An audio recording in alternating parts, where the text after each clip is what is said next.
comecei a empresa super sem querer, então eu confesso que no começo eu não tinha um business plan estruturado. Eu fui demitido da corretora que eu trabalhava em 2001 e tudo que eu mais queria era não ter chefe e ter liberdade.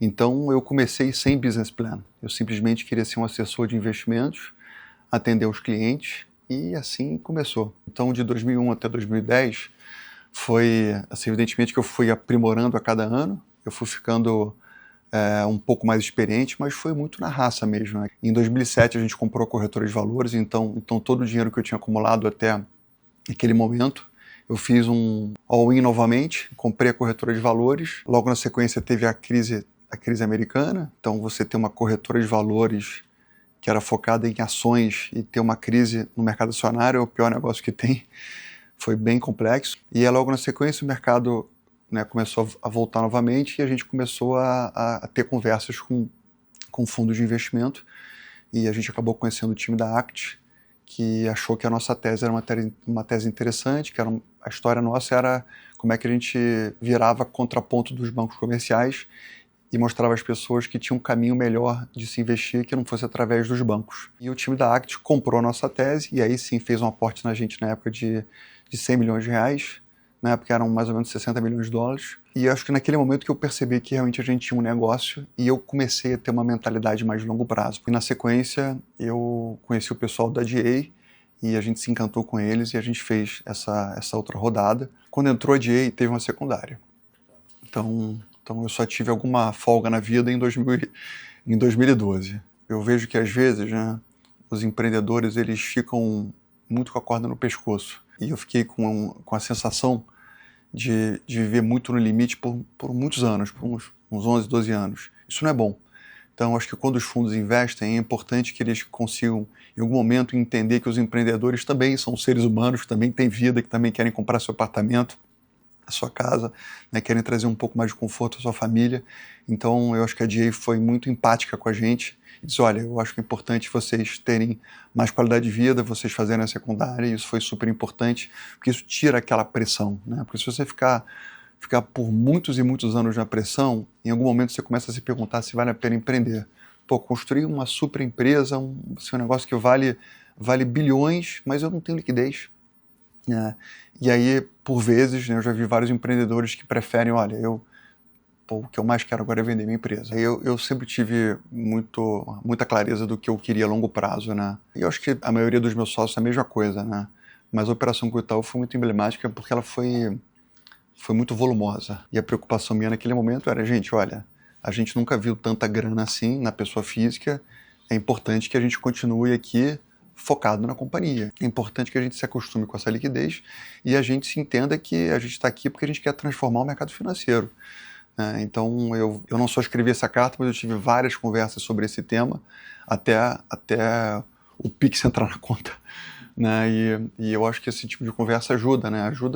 Ajuda a mostrar o caminho, né? Em todos os deals que a gente fez, assim, a gente sempre deixou claro para todos os investidores, inclusive Itaú, que o controle da companhia era nossa, que a gente gostava de ter um conselho atuante, um conselho quente, no bom sentido, que a gente adoraria ser convencido de caminhos de estar errado em certos caminhos, mas que no final a palavra final seria nossa.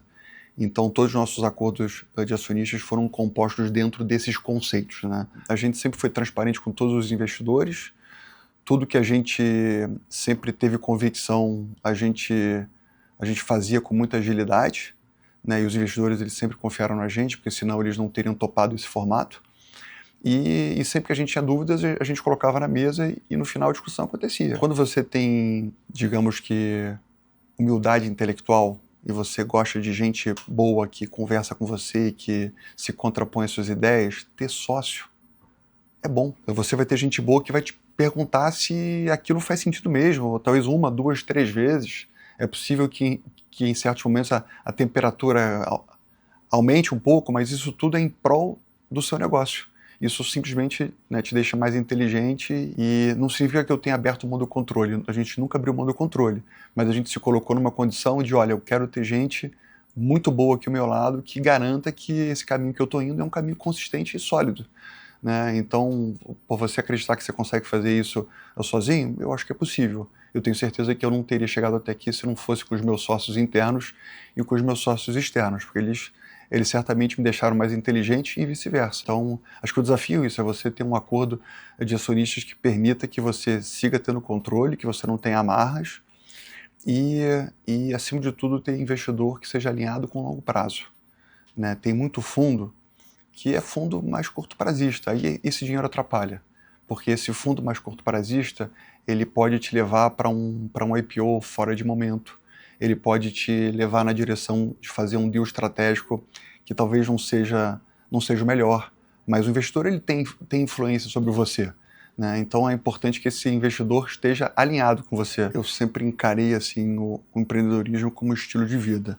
Então você tem que começar a mudar o seu personagem, você tem que começar a ter mais qualidade de vida, você tem que começar a ser uma pessoa mais estratégica, você tem que ter gente melhor do que você tem que criar escudos, e aí você vai tendo cada vez mais prazer em empreender. Todo empreendedor ele tem o direito de poder vender a companhia se ele quiser, né? Mas eu sempre fui transparente, eu não quero. Então todos os movimentos que eu fiz, seja Act, seja DA, seja Itaú, seja Abrir Capital, acabaram sendo movimentos que tornaram a gente mais forte. Todo empreendedor, eu acho que ele sonha em abrir capital, né? E ver lá as ações listadas e etc. Essa é a parte boa. Mas eu acho que é importante os empreendedores entenderem a parte ruim. A parte ruim é que você passa a ser uma empresa listada. Eu acho que o mais importante quando abre o capital, o que muda, é que quando você é capital fechado, as pessoas têm uma sensação de estabilidade e que o patrimônio, que são as ações da empresa, não mexem. Você tem uma empresa, eu sou sócio da empresa, ela está crescendo e ok, né? Mas quando você é uma companhia listada, o seu patrimônio oscila todo dia. Então as conversas sobre esse tema são conversas muito importantes, né? Porque por mais que você converse muito, as pessoas gastam um tempo grande vendo o preço da ação. E o preço da ação não necessariamente conversa com a realidade. Acontecem eventos que não afetam a companhia, mas afetam o mercado, e o seu patrimônio cai 10%, 20%, 50% eventualmente. Então, como é que você, junto com o seu time, você administra essas questões? Então, isso é um exemplo de coisas que não são tão boas, que você só aprende depois de alguns anos de experiência. A empresa listada é uma empresa escrutinada. As pessoas mais inteligentes do mundo vão te cobrir mensalmente, todos os bancos internacionais, locais e etc, etc. A concorrência vai ter mais informações sobre você. Então, a gente falava sobre a IPO aqui desde 2010. Então, quando a gente fez a operação com a Act, o plano era um pouco abrir capital. E aí apareceu a Act. Então, assim, a minha dica a IPO é o plano Z. Né? Você tem que ter feito algumas coisas, né? Você tem que ter feito algumas rodadas anteriores, você tem que ter solidificado a sua governança, você tem que estar com um plano muito claro, você tem que já ter um tamanho bem grande já de mercado, porque o escrutínio e toda a perda de energia que você tem por ser listado é uma parte difícil. Hoje eu diria que no mercado de private equity, que é um mercado que já tem bastante liquidez, você consegue muitas vezes, né, você consegue fazer uma rodada ao preço do seu IPO.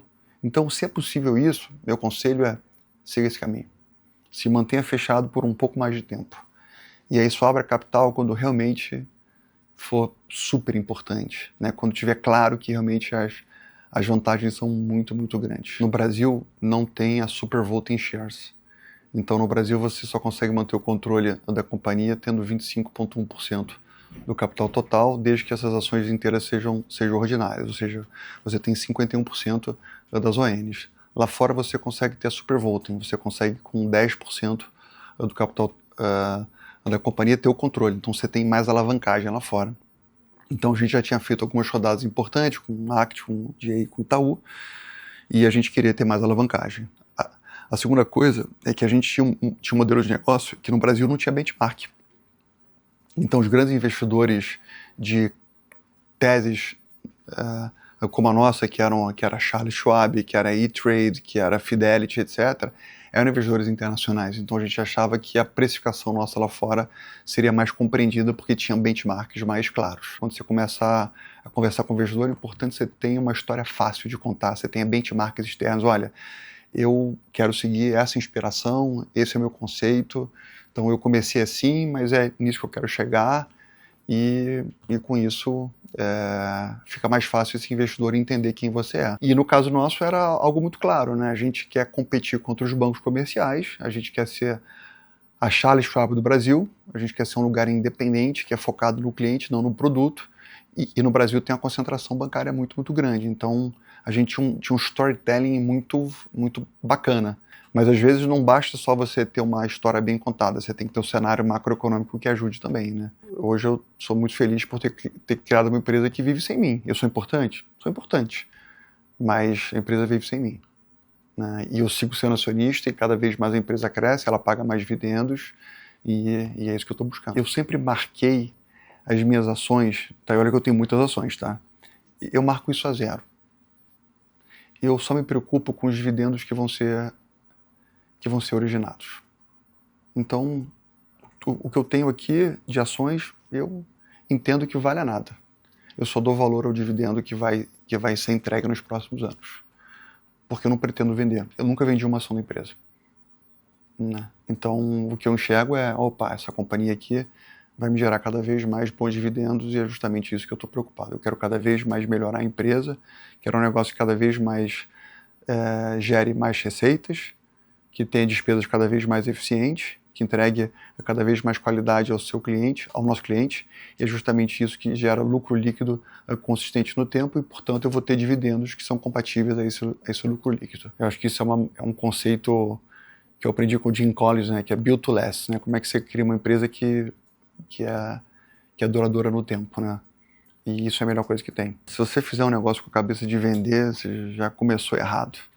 Você vai transmitir os conceitos e os valores errados internamente e vai ser um voo de galinha. Tente encarar que é para sempre, né?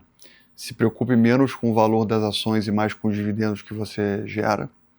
Se preocupe em algum momento a se tornar menos uma pessoa operacional, mais uma pessoa estratégica, que possa cuidar cada vez mais de gente, pessoas e cultura.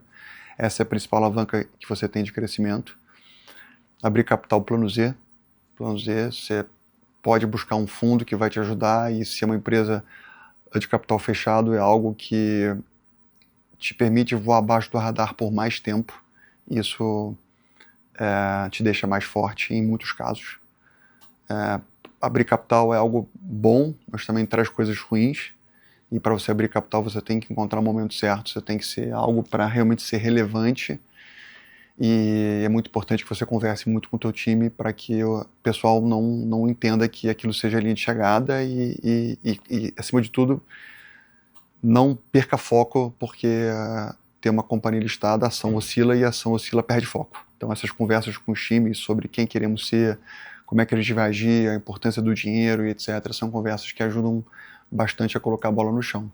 Infelizmente, você tem que fazer mudanças no time, então esses estágios todos que o empreendedor atravessa, não é todo mundo que acredita nessas coisas, e você tem que estar muito atento, você tem que ter uma área de gente muito robusta e você ter muita sensibilidade de forma que você possa fazer as mudanças nos times e não deixar com que talvez essa união das pessoas, essa cultura, essa vontade de vencer vá ficando aguada no tempo.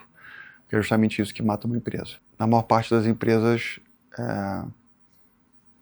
quebram a longo prazo, né? A gente sabe disso, né? Você tem poucas empresas que duraram mais de 100 anos, são raras empresas que duram mais do que 120 anos e assim por diante, né? Então, como é que você monta uma empresa realmente que não dependa de você? Então fazer a sucessão não é sinônimo de fraqueza, é sinônimo de inteligência, né? E você consegue fazer isso bem feito se você formar times bons e você não se transformar em alguém vaidoso. Você tem que se preocupar em fazer a sua obra de arte ser cada vez melhor, que é a sua companhia, né? Quem vai estar liderando ela, isso pouco importa. Todo empresário, né, todo grupo de sócios, etc., tem que se preocupar também com o seu ecossistema, né? Tem que tentar ajudar, acho que inspirar outros empreendedores. Ou seja, eu estou aqui com vocês, né, conversando com o time da Endeavor e etc. Eu acho que isso tudo Isso ajuda, né? Isso tudo ajuda a aumentar a régua, né? Porque eu tenho certeza que talvez um pouco das dicas aqui que eu dei, que eu espero que tenham sido boas, ajudem outros empreendedores a criarem histórias mais legais do que a XP, e eu acho que é isso que faz a coisa dar certo.